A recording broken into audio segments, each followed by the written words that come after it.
Hey guys, Jesse here, and I'm going to be taking a look at the 1:144 scale Guntank Early Type from the manga, and I guess now anime, um, Gundam The Origin. So the Guntank is actually one of my favorite designs, even the older Guntank. I thought it looked a little silly with its antenna and head part, but everything else looked pretty pleasing to me. Um, I don't know. It was silly enough for me to appreciate it, but not too silly that it just looked ridiculous. But I know for some it did. But this design in particular is very militaristic and different from the original Guntank that I think is trying to kind of win over the sort of fan complaints or criticisms of the original Guntank.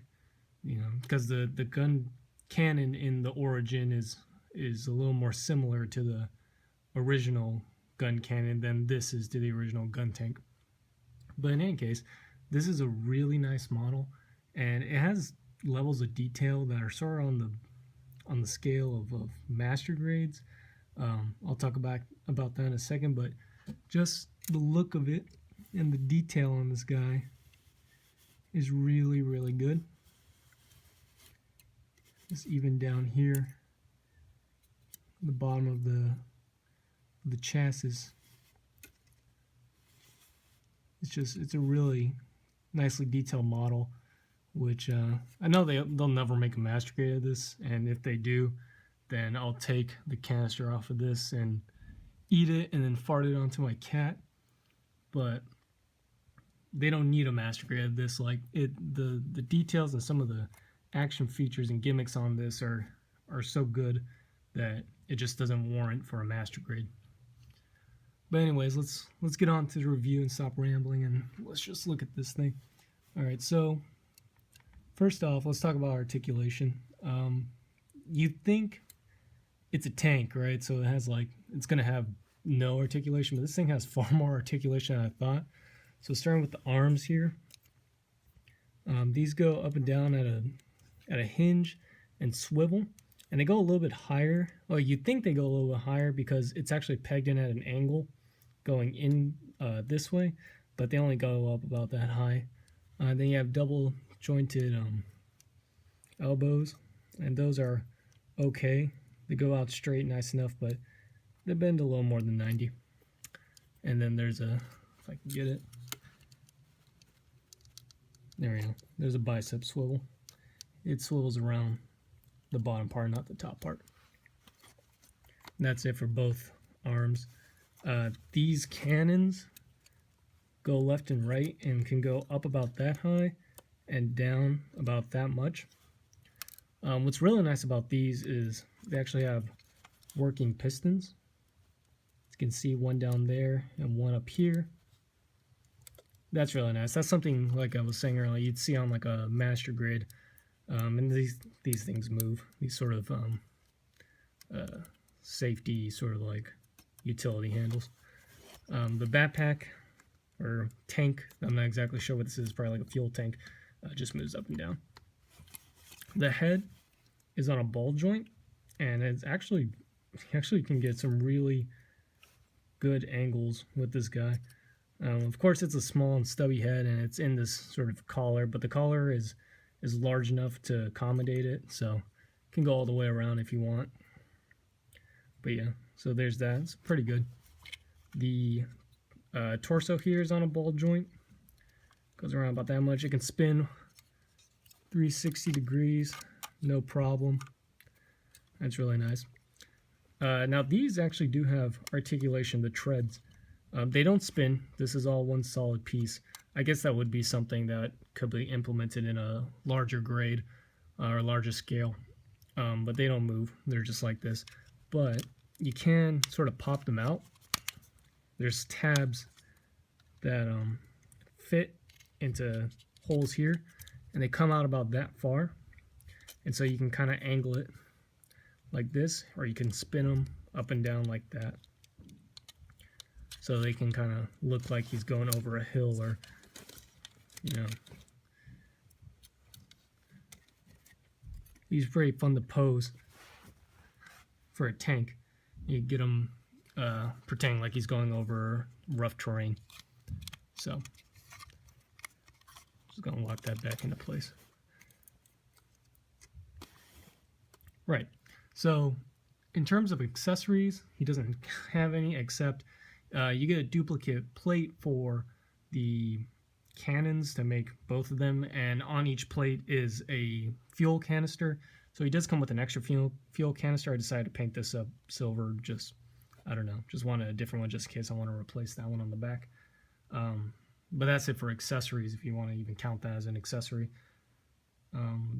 As far as decals, he does actually have quite a few decals. He's got this band around his arm, this sort of unit designation sticker. It's got paint on it, but I'll show you the other ones that come with. He's got on his chest here a sort of warning sticker in the middle and a EFSF symbol there. That's supposed to be in the middle, but I wanted to put it on the side of the chest like that. And then a pretty nice EFSF symbol down there on the back. Oh, and a warning.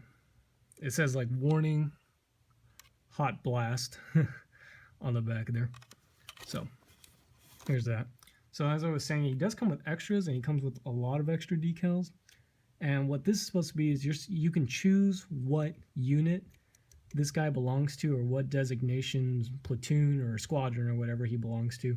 And then you use the corresponding bands on his arms to represent that sort of squadron's colors.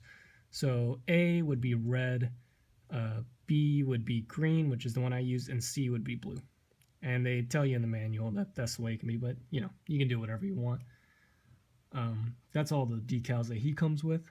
Now, obviously, I did some painting on him. I did do some recoloring, but this gray, everything that you see in this color gray is gray on here. Like that's, I didn't repaint any of that except for these, I'm not sure what to call these, like hand parts, cannon parts, machine gun parts. This is silver. I repainted that silver. The machine gun barrels are, I repainted those gunmetal, so they kind of shine a bit. These long barrels, that's all painted silver. These parts and the backpack come in gray, a dark gray, very similar to what the color is here, but I painted them a light gunmetal, so they're a little more reflective. But that is about as close as the color. This is closer to the color that actually comes in. Sorry, I'm stumbling on my words. The hooks here, the bronze, that's just hand painted. They come this gray. And that's it for any sort of recolor. Or actually, on the front here, that hatch and that little machine gun to the left are also in this gray. So I guess I did repaint some of that gray. That hatch actually does open. If I can get to it. Yeah. So like I said, it's kind of like a master grade feature. You'd expect it to be just molded into this large piece, but they took the time to make that an openable hatch. There's nothing in there. It's just an empty hole. So I suppose if you want, you can grab a 1:144 or some sort of figure and stuff them in there if you can find any. That piece is pretty loose, so when you open it, it might fly off, so just be careful. I really like how this is sort of like a fabric to protect the joints. I'm actually going to pop off an arm here and show you something, because I have so much paint application on the shoulders that it kind of doesn't represent the true color of the plastic. That joint right there, that peg, that's the color brown you're sort of getting with that. So you can see I put a lot of brown paint on here with some black dry brush and black wash that sort of darkened up that brown. So that's the color you're getting with that. So a straight build of this guy would look pretty good. I would say they give you all the right colors like that. That's a clear piece, that clear visor. You'll see that camera's a little orange, that's paint. But if you really want this guy to look, you know, like he's been in use, I think adding some paint would actually make this guy a lot more interesting. At least a black dry brush, sort of get him some weathering, but that's completely up to you. Otherwise, I think the design alone makes it for an interesting thing to look at. The build itself wasn't, I mean, you're building something that's not a standard humanoid robot, so it's definitely different, but it was very fast. I finished this guy, the build at least, in about an hour, and I was taking my time with it to inspect any parts that I wanted to paint or modify in any sort of way. So yeah, it's different, but it's very easy. It's a very fast build. The treads here are probably the most interesting part because you have two pieces that sandwich together, and you put on each of these individual wheels, and then these parts here. So that's the most interesting part. Otherwise, this is just, you know, it's sandwiched together. You get very large pieces, so there's no seam lines to worry about, which is great. I hate fixing seam lines. I don't know anyone who doesn't. So yeah, I'm really happy with this guy. Just in case anyone's interested about the paint job I did, it's just a black dry brush on all this with some silver dry brush on the gunmetal parts, and then I took a sponge, a small like artist I guess sponge, I'm not really sure what the official name is, got some dark brown on it, and you know, just sort of sponged it around where I thought it would be interesting to look at. Oh, I haven't showed the bottom. There's the bottom detail there too. Looks really great. It looks like vents. As you can see, I completely covered the bottom treads. Make this guy look like he was going through a lot of mud. Did it on the chest as well and on the shoulders. I will say that if you're going to put paint on anything, I would do a black wash on these shoulders, just because they have so much detail and wrinkling in them that if you didn't do anything with them at all, they'd look pretty bland, and they look less like hard fabric and more like plastic, like everything else, if you don't do anything with it. Yeah, I think that's about all I did. I mean, aside from the recolor, paint applications are just black dry brush, silver dry brush on that, some accenting paint. You can see I made those gold. That's about it. So yeah, I mean, I really like this model. This is definitely something I'm pretty proud of, just because it looks so good and looks so mechanical and so militaristic, which is the kind of mobile suits I really like. That if you enjoyed the design of the Guntank, this is definitely a nice iteration and evolution of it, even though I think this is technically supposed to be the prototype before the one we actually see in the original Mobile Suit Gundam. Could be wrong. So it's kind of funny that the prototype looks more, I guess, feature-rich and futuristic than the original. So I think that's pretty ironic.